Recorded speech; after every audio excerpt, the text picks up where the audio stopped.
And so I talked to Steve surfing every once in a while, and he saw me surfing this pop out, and it was such a good functioning board. But it was, like I said, you know, like Pigs wasn't called a Pig. It was just a regular surfboard that was built that had the elements of a Pig.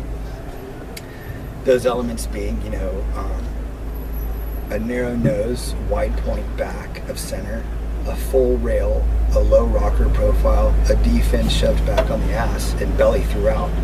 This board had all that. This board was also pretty narrow, probably like 21 or something, but the rails weren't really shaped. They were like bricks.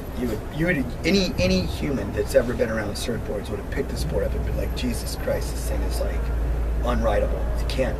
This board will not function. It had the resin bead on it from where the gloss was never polished out or anything, you know. No labels on it whatsoever.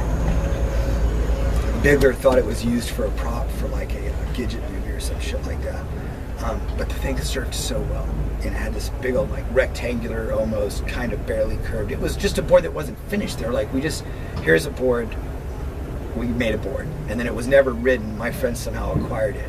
I started riding, and it blew my mind. It rode so well for my surfing style, for what I like to do in surfing. That's where my like real Pig desire and an obsession was birthed. That board, I was like, I have to find another Pig. I've got to find a bunch more Pigs because I want to figure out what's going on with these boards. I've always been attracted to the aesthetics, so then having one board that looks like it shouldn't be able to ride, it just blew my mind. That was around 2001. So I went to a swap meet one time and bought this Yater for 300 bucks.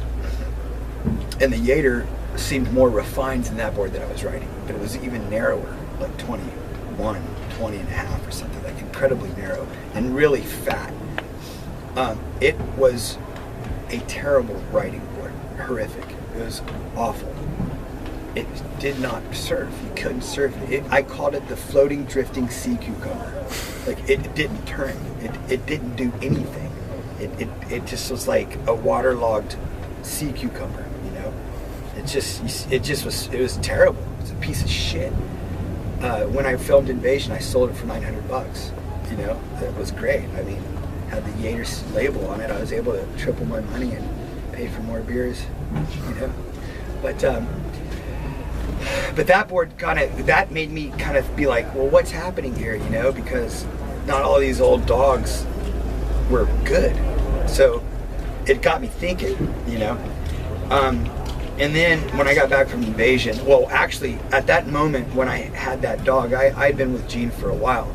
And Gene, I had always from day one, when I first built his site, when I first met up with Gene Cooper in 1996 and said, I'll make you your website, and all I ask is that you make a Pig board off of me, and every time 10 of them sell, give me a new board for free.